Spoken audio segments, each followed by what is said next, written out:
Ayan na ang mga dagkong balita sa Balitang Bisdak karong Biyernes.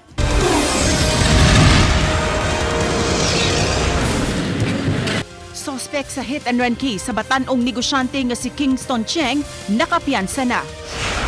5 ka mga lalaki nga nagpailang security escort sa maong sospek nadakpan.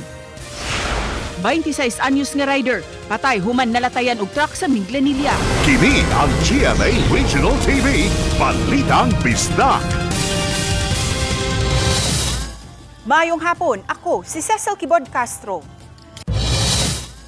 Nakapiyansa na ang 21 anyos nga lalaki nga maoy gitumbok nga naka-hit and run patay sa 23 anyos nga negosyante nga si Kingston Cheng. Sa irantang detalye sa report ni Alan Domingo. Attorney, nagka-bulletproof vest o nagka-Kevlar helmet nga migawas korte ang 21 anyos nga akusadong si Sean Andrew Pajarillo sa hit and run sa batanong negosyanteng si Kingston Ralph Cheng. Nagtaki ang pakini nga naglakaw. Hugot nga seguridad ang gipatuman sa kapulisan diin apil ang SWAT ang nagbantay sa akusado. Gikuhaan siya sa iyang habig apan wa kini mutingog. Sir, may issue kag statement, sir. Because unsay nahitabo to? Una nakapiyansa og 72,000 pesos sa korte si Pajarillo ban ang iyang abogado sa kasong reckless imprudence resulting to homicide.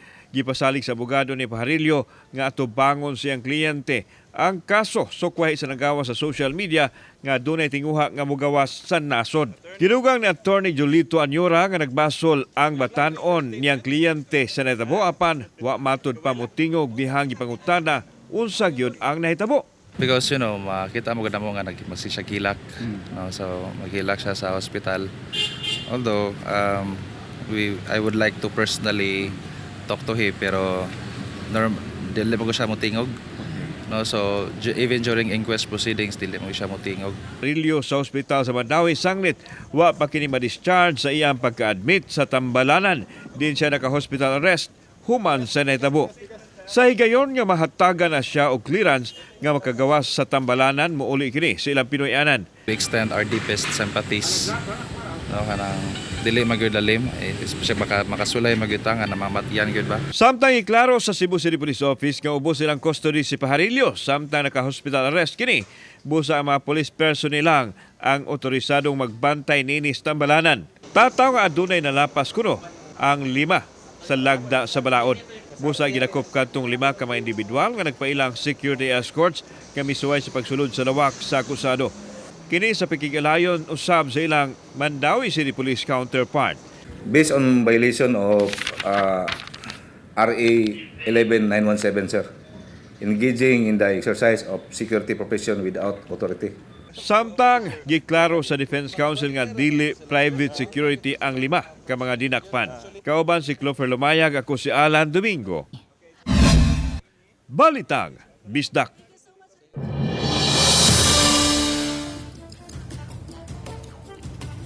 Gikiha na ang 5 ka mga lalaki nga nasikop kagahapon sa ospital sa Mandawi nga mibisita sa driver nga nakaligis patay sa usa ka negosyante. Giingog nagpaila silang bodyguard niini. Atong sayran sa live report ni Nico Sereno. Nico? Yes, dunay pagpasabot ang abogado sa ilang kampo. Di kuno kining silang 5, dili ni sila mga bodyguards o mga private escorts, apan acquaintances o kaila lang sa driver. Gikan sa Mandawi Station 2, kung diin sila natanggong sukad kagahapon, gidala karong buntag sa Mandawi City Hall of Justice ang 5 ka mga dinakpang lalaki. Gipaubos sila sa inquest proceedings sa City Prosecutor's Office kay gipasakaan og kaso sa kapulisan. Kalapasan sa Republic Act 11917 o Private Security Services Act ang gisangat nga reklamo batok kanila. Kagahapon sa hapon, naabot kuno ang 5 sa private hospital sa Mandawi kung diin naka-admit ang lalaki nga nakaligis sa usa ka negosyante. Gisita pa ni siya sa security guard sa mga hospital and gipangutanaw sa ilang mga katuyuan. So moto ni paila sila nga sila daw ang private security. Kani nga security guard ni coordinate siya sa duty nga security escort, nga pulis nga nagbantay. Giingong walay napakita ang 5, maong gi-coordinate ang uban nga mga units sa PNP para sa pag-aresto. Kinsa ra sad pod ang katong mga security license dapat permit registered under sa mao nga balaod, sila lang gyud ang mag legal legit na mga mahimong security. So since wala man sila ani may kapakita, then mao man ni ang ilahang mga information or mao man ni ilahang allegations nga security daw sila, then wala pakita. Matud sa usa sa mga abogado sa pamilya, sa lalaki nga nakaligis, dili bodyguard o escort ang 5, pero kaila lang nga may bisita unta sa ospital. Kung nganong nagdungan sila og adto, dili naman ta maka-question kung unsa ilang intention ana. Basta family acquaintances sila. They are not security escorts. They are not hired. Are you related sa katong nag-work pa sila sa club na katong I don't have that information. No comment. Ses gisuwayan unta ato pagkuha sa habig ni adtong 5 kaganiha pan nagdumili sila pag-issue og pamahayag. Samtang matod sa abogado itong nahinabi kaganiha, mi provide ang pamilya ni atong driver og counsel para ni atong 5 sa ilang giatubangon nga kaso. Ses? Dagang salamat, Nico Sereno. Napriso ang 43 anyos nga lalaki nga nangawat og alahas nga mobalor og kapin sa 250,000 pesos. Gikan kini sa usa ka jewelry shop sulod sa usa ka mall sa Barangay Bulacau, Talisay City. Napriso og gipasakaan na og kaso si alias Ray human gireklamo sa pagpangawat ug pagluwa sa gwardya nga misikop kaniya. Gi-turn over sa gwardya nga si alias Francis ang dinakpan ngadto sa Talisay City Police. Giubanan siya sa duha ka mga sales lady nga mo'y nagsilbing testigo batok sa suspect. Na-recover hinuon ang mga gikawat nga mga alahas. Patay ang usa ka 26 anyos nga motorista human kini naligsan ug nalatayan sa truck sa National Highway sa Barangay Lipata, Linaw sa lungsod sa Minglanilla. Parehong wa mosunod sa traffic light ang duha ka mga driver. Ano ang report ni Fem Marie Dumabo? Patay na nga nadangat sa tambalanan ng 26 anyos nga motorista nga si alias Art, usa ka criminology student.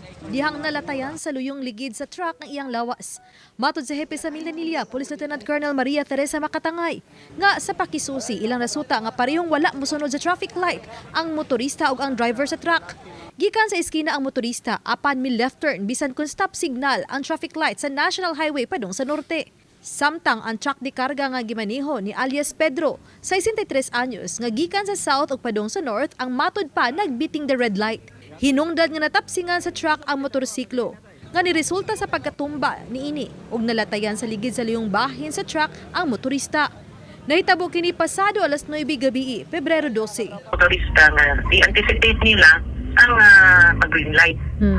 So muna nga padung pag yun dili pa fully muna nga manglarga ang mga motorsiklo, mga motorista. It was an accident yun. Makita man ta nga what you call this, wala man sa dum sa maong flatbed trailer ang impact na aman nga rin sa kilid, no, beyond sa front nga bahin sa maong sakyanan. Gidali pa unta pagdala sa tambalanan ng biktima apan gideklarar kining dead on arrival. Gipreso kagabi ang driver sa truck. Gipaabot pa sa kapulisan kung makigsettle ba ang pamilya sa biktima ug ang suspitsado. Apan giandam na ang kasong reckless imprudence resulting in homicide with damage to property. Ang problema no nga when using the road, no, let us be cautious and aware of the surroundings. Let us seek to obtain the clearance on the junction, the intersection, use our signal lights because may purpose na nung anak sila sa ato ng mga sakinan. And if possible lang yun, no, we fly these highways na sober ta, dili ta under sa influence sa any makahubog. Uban ni Clans Gabuti Nogrod, Prado, Fem Marie Dumabo. Balitang Bisdak. Sugod na ang gipasusi sa Talisay City Police ang mga hotel, pension house, resort, lakip na mga imnanan ug mga lugar nga dagsaan sa mga tawo ning Valentine's Day. Pagpahimangno kini nga siguroong walay mga menor de edad nga makasulod. Ano ang report ni Fem Marie Dumabo?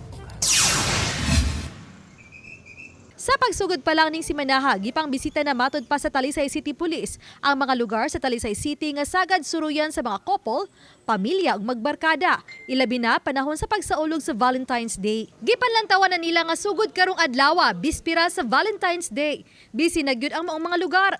Ilabi na nga payday usab karon sa sagad sa mga empleyado. Usa sa pahinumdum sa kapulisan sa management nga susihon gyud nila ang mga musod sa ilang mga establishmento ug di pasudlon ang mga minor de edad kun dili kuyog ang ilang mga ginikanan. Lakip na sa gibantayan ang mga mapahimuslanon sa kahigayunan, sama na lang sa mga kawatan. Ang Talisay City Police uban sa mga barangay opisyal ug mga tanod ang dungan nga nihimo sa ilang pag-roving. Ako'y liability ang mga management sa hotel, resort, or any sir, no, kung mahibawan masulod. Posible nga naging liability kung nakita nila nga kuan kining minor or mas maayo gud siguro nga prior sa entry sa mga musulod niya nga mga lugar, mag-require kita ga identification card to check yun kung nasa legal age ang tanang musulod yung lugar. Pahimangnuan na itong mga patrollers, especially mobile patrollers, nga katong mga inns and hotels within their kuan ka sa ilang beat area and sa roving area nila sa mobile patrolling nga randomly to check. Lakip sa pahinumdum ni sayon sa publiko ug sa mga driver nga magsaulog sa okasyon, ilabi na kun mag-inom og ilimnong makahubog sa di na lang gyud pagmaneho. Actually no, ang gihimo sa provincial headquarters karon pa-seminar sila, nagpa-training sila og tagduha ka traffic investigators nato para paghimo aning sobriety test. Barangay officials na ani sulat ni coordinate sa tuwa sa paghimo og kining joint inspection together with the licensing office sa City Hall nga mag-inspection mi sa mga imnanan nga nakita nga kuan daghang panagtapok sa tao. Uban ni Cleofer Lumaya ug Rod Prado, Femari Dumabok.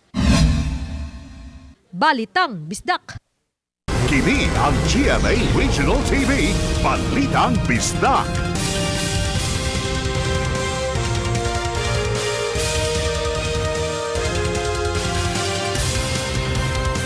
Kini ang GMA Regional TV, Balitang Bisdak. May padala og sulat si Cebu City Councilor Winston Pipito ngadto kang presidente Ferdinand Bongbong Marcos Jr. paghangyo nga i-prioritize ug paspasan ang paghuman sa bus rapid transit kun Cebu BRT project. Matud ni Pipito, kinsa mo'y chair sa Committee on Transportation sa Cebu City Council nga gipadala niya ang suwat ni atong Pebrero 8. Tinguha usab niya nga personal nga maistorya ang presidente kalabot sa BRT. Kini aron makumpleto na ang maong proyekto sa di pa usab mapupos o ma-expire ang gilon nga budget niini sa World Bank karong 2026. Gipadayag ni Pipito nga usa ka dakong tabang sa pagsulbad sa problema sa kahuot sa trapiko ang BRT dinhi sa Cebu City. Kinumduman nga niadto untang Nobyembre gikatakda nga muduaw sa Cebu City si Presidente BBM aron sa pag-inaugurate sa BRT. Apan tungod sa pag-igo sa Bagyong Tino, gisibog kini ngadto sa December 12, 2025. Apan wa gihapon mahinayon. Dapat makomplete jud ni ang mahuman jud ni ang BRT para ma-realize sa mga tawo kung saan siya ka-effective ug sa kanindot. Karon ang nahuman nga phase 1 dili siya enough para ma-appreciate sa katawhan kay mumo ra man kaayo nga area. So that needs to be completed ang phase 2, phase 3 and phase 4 para ma-complete jud siya. If I have to go to Malacanang personally just to talk to him nga please make this a priority, a national priority. Kay Cebu is like the second biggest metropolitan sa Philippines and wala tayong effective nga mass transport system. Subli na usab nga miresume ang pag-demolish sa mga panimay sa mga retired Air Force personnel sulod sa Mactan Benito Ebuen Air Base. Matud ni Jovenal Giangan, spokesperson sa Mactan Benito Ebuen Air Base Neighborhood Association, gitiwas ug guba ang mga panimay nga wa ma-demolish ni atong November 13. Subay sa hangyo sa pamilya ug hangyo ni Lapu-Lapu City Lone District Congressman Junard Ahongchan kay anaa pa sa state of calamity ang nasod nunot sa Bagyong Tino. Gawas ni ini, may laing duha pa ka mga panimay nga na-demolish na usab. Sa kinatibukan, musumada sa 14 pa ka mga panimay tanan sulod sa airbase ang gikatakdang i-demolish. Naabtan sa Balitang Bisdak News Team nga may Air Force official nga may bisita sa buhatan ni Chan. Apan gitataw ni ini nga wa sila maghisgot kabahin sa demolition. Samtang wa pa usab muluwat og pamahayag si Chan ning pag-resume na usab karon sa demolition. nang hinaot ang mga apektadong pamilya. Nga unta matabangan sila sa lokal nga kagamhanan. Pamagoy na ibili mga houses, so o niya, mahinahinay man sa nato everyday no, na maabot na mga information anto makita na to ang bottom of this kuan issue niya, kinsay pakanatanan, kwarta, tustaas. Nangandam na usab ang kapulisan sa Mandawi City sa ilang deployment para sa umaabot nga Valentine's Day, kundiin bantayan ang sagad nga suruyanan. Ano ang report ni Nico Sereno? Para sa umaabot nga weekend, labi na kay matunong kini sa Valentine's Day, may special deployment ang kapulisan sa Mandawi. Dito sa mga lugar nga sagad dagsaan sa mga tao, mga managpamilya, higala o manag-uyab. Tutukan nila kini aron masiguro ang kaluwasan sa mga manggawas ning maong adlaw. Since ni fall ang February 14 o Saturday, so the more na ato ang i-maximize ang ato ang personnel sa ato ang deployment. Kay mo na we are mag-expect po ta nga sa malls daghan sad pod kaayo og mga tawo nga mangadto, and especially ang ato asad pod na pakipag-coordinate sa ato ang traffic. Usa sa hugot sab nga i-monitor sa PNP ang mga motels ug lodging houses, suruyan sa mga patrol cars kung gikinahanglan. Pero karon pa lang dunay pahimangno na sila sa mga lagda. Labi na ang pagdili sa mga minors, pagsulod ning maong mga establishmento. Matod sa kapulisan, dunay tulubagon kung mupasulod og mga menor de edad. Bawal ang pagdala og mga minors, meaning ang katong na mga kuan ba dili that part sa family, but ang pagdala nila dito sa para paghimo og mga dili maayo o pangabuso, mahimong responsable ang ato ang ma-filean og kaso kay ang katong mismo nga gadala sa mismo nga minor o sila, and second ang ato ang mga establishment. So mausad po na kabaluman ta nga sila sad pod mismo no nakabaluman sad nga bawal sa ilaha sad pod nga establishment ang pagdala kani siya nga minors. Uban ni Godfrey Relien, Nico Sereno, Balitang Bisdak. Nakuha sa otoridad ang duha ka mga pakete sa gituhoang shabu nga motimbang og 9 kilos gikan sa usa ka kanhi konsihal sa Barangay Talayong, Siquijor. Ginganlan ang dinakpan nga si alias Bobong nga kasamtangang nagpuyo sa Barangay Kimbal, lungsod sa Lazi. Nagpahigayon og grade ang mga sakop sa PNP, CIDG, SWAT ug Philippine Army sa panimay sa usa ka Marife Mohapes. Diin kasamtangang nagpuyo ang suspect. Napasakaan na siya og kasong illegal possession of firearms ug illegal drugs.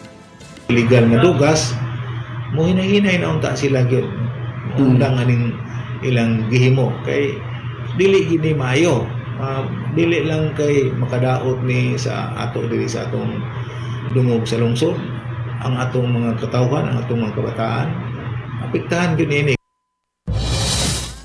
Nagkabangga ang upat ka mga sakyanan sa kalsada sa Barangay Batiawan, Taft, Eastern Samar.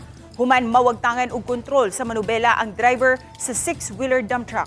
Base sa investigasyon sa Taft Municipal Police Station, paingon unta sa norte ang maong jeep nga maoy naguna og gisundan sa chariot tricycle sa pampasahero nga van ug dump truck. Dugang sa investigador, kalit nga mihunong ang jeep kay adunay pasahero nga mokanaog. Tungod niini, kalit miliko ug milihay ang gasunod nga mga sakyanan. Apan wala dayon makapreno ang driver sa dump truck. Hinungdan nga nabanggaan ang naguna nga mga sakyanan. Naangol ang usa ka pasahero sa jeep apan nagkasettle na ang driver sa dump truck ug ang mga naapektuhan sa aksidente. Kini ang GMA Regional TV, Balitang Bisdak. Kini ang GMA Regional TV, Balitang Bisdak. Gipasalig ni Lapu-Lapu City Mayor Cindy King Chan nga tumano nila ang anti-EPAL policy. Ubos sa Memorandum Circular No. 2026-006, gimanduan ang tanang local government units ug DILG offices sa pagtangtang sa mga pangan ug hulagway sa mga government officials sa tanang government-funded projects, programs, activities ug properties. Matud ni Chan, gituman na nila ang maong polisiya sa DILG ug gipatangtang na ang ilang mga pangan ug hulagway. Sa pagsubay sa Balitang Bisdak News Team ning si Manaha sa mga government-funded properties, ilabi na sa mga service vehicles, lakip na sa mga tarpaulin nga gipangbitay sa kadalanan, nabantayan namo nga wala nay napatik nga mga pangan ug hulagway sa mayo. If you notice, ato naman gid nang na pailisan ang atong mga billboards ug atong tarps no na panagay atong mga names and atong pictures. So we were one of the first to advocate on that when it became an issue. Sa pagkutlo ning balita, wala pay giluwatang pamahayag si Lapu-Lapu City Lone District Congressman Junior Dahong Chan kabahin sa anti-EPAL policy. Gitanyag sa 23 ka mga kompanya nga misalmod sa pre-Valentine's Day job fair ang 1,469 ka mga job vacancies o kay gayunan sa pagpanarbaho nga ipasiugdahan sa Peso Lapu-Lapu City. Si Luan Mirundina sa report. Managhigala ang sagad mag-uban sa pagpang-apply og trabaho ilabi na sa mga first-time job seekers. Apan sa mag-amahang Alan ug Jenaline Silawan nahimong father-daughter bonding ang pre-Valentine's Day job fair. Unang giubanan sa amahan ang iyang anak paglinya sa usa ka BPO company nga nag-hiring. Second-year college student si Jenaline nga nagkuha og kursong secondary education major in English. Apan kay duha sila siyang manghod nga nagtungha sa kolehiyo, siya na ang nakahukom pag-undang-una aron mangita og trabaho. Honestly, kanang ni-stop man jud kog education kay maybe kanang di po na ko feel lang akong kanang chosen course pero kuan man sad kanang ganalang ko nga makatabang pod nila kay akong maigsoon kay nay nagminyo then na payuban ka na ako mangud po nag-eskwela then aning kamot siya like tinda ginagmay sa school. Human na interview si Jenaline sa BPO nga una niyang giaplayan, giubanan na usab niya ang iyang amahan. Kinsa buot usab makasulod og trabaho isip production worker sa usa sa mga locator sa MEPS. 28 ka tuig nga nagtrabaho sa usa ka furniture company sa MEPS 1 si Alan, apan nanira ang iyang gitrabaho ang kompanya atol sa pandemya. Nakasulod siya og trabaho sa simbahan, apan kay nag-downsize usab sila sa mga trabahante, hinungdan nga nawad-an na usab siya og trabaho. Apan kay duha ang iyang mga anak nga nagtungha sa kolehiyo, busa buot niyang makasulod na usab og trabaho. Lalipay bitaw ko ang naay job fair diri kay at least makatrabaho ko. Biki lagi mi duha mo sila. Ang kamanghuran niya nako first year college niya. Kinahanglan gid siya suportar gid. Matod ni Kim Francisco, Peso Manager sa Lapu-Lapu City, nga ning ikaduhang job fair nga ilang gipasiugdahan karong tuiga, nagkalain-laing natad sa pagpanarbaho ang mamahimong maaplayan. Gawa sa mga BPO companies, language schools, supermarkets ug mga locator sa MEPS, may mga real estate companies na usab nga nisalmot.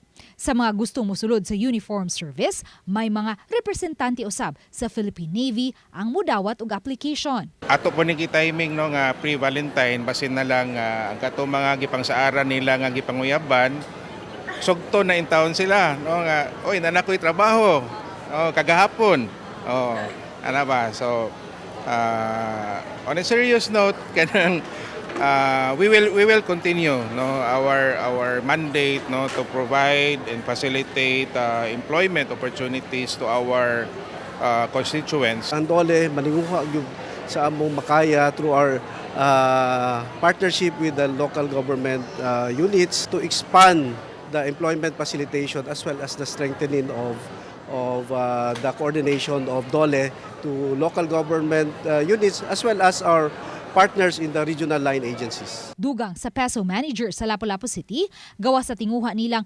magkapahigayon og job fair matagbuan. Padayon usab ang ilang pagpahigayon og career guidance ug orientation sa mga grade 10, grade 12 ug college students. As of 3 p.m., 202 ang na-hired on the spot, gikan sa 705 ka mga job applicants. We want them also to prepare themselves na asa sila nga particular nga industry nga mosulod o unsa po'y gusto nilang pwede nilang sudlan nga mga kanang kurso in the future. Uban ni Marlon Melgazo, Luan Merondina, Balitang Bisdak. Mga kapuso, andam na ba kamo para sa kolabanan? Atangi karong Sunday, 7:15 sa gabi ang bagong season sa Stars on the Floor. Kauban nato sila Alden Richards, Marian Rivera, Raver Cruz ug Coach J.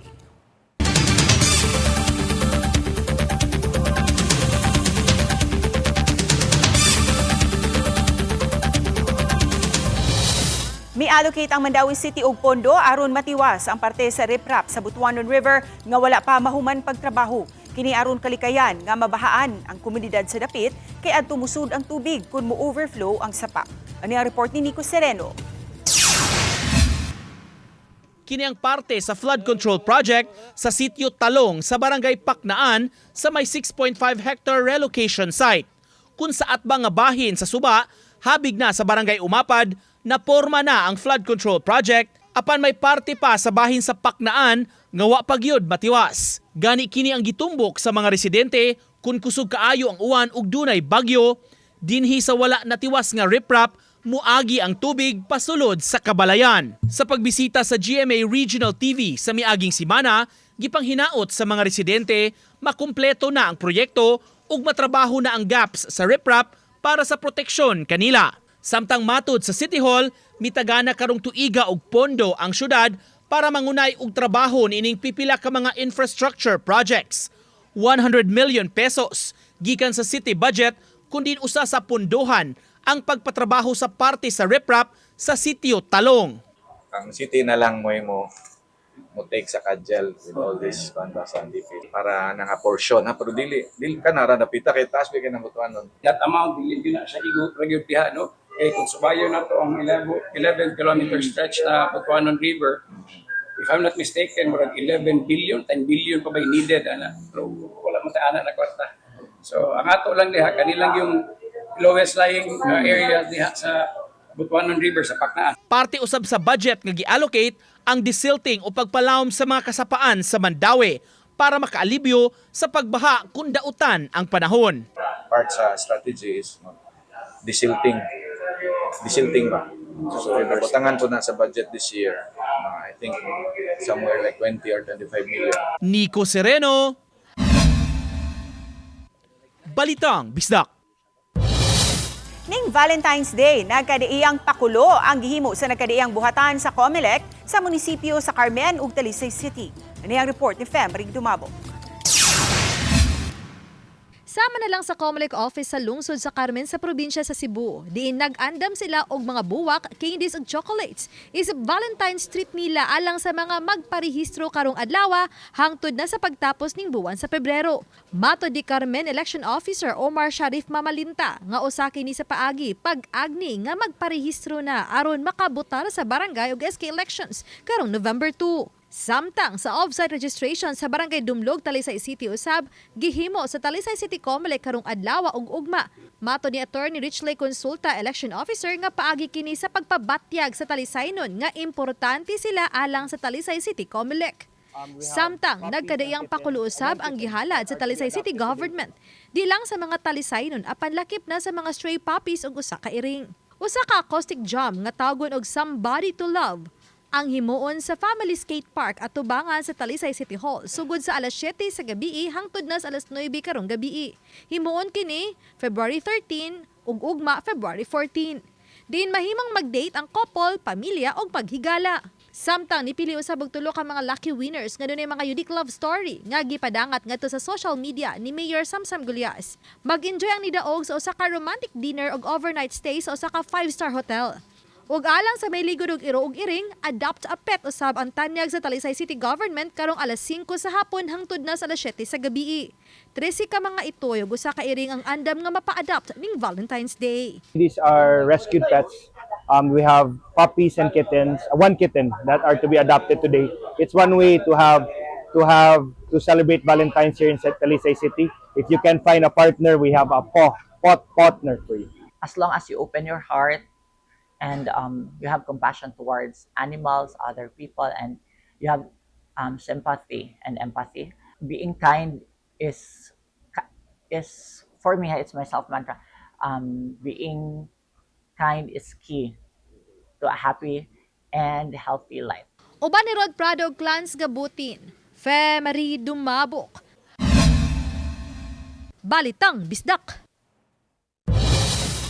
Kami ang GMA Regional TV, Balitang Bisdak. Kinatibukang puwersa alang sa mas dakong misyon ug mas halapad nga pag-alagad sa nasud. Mayong hapon mga kapuso ug happy weekend.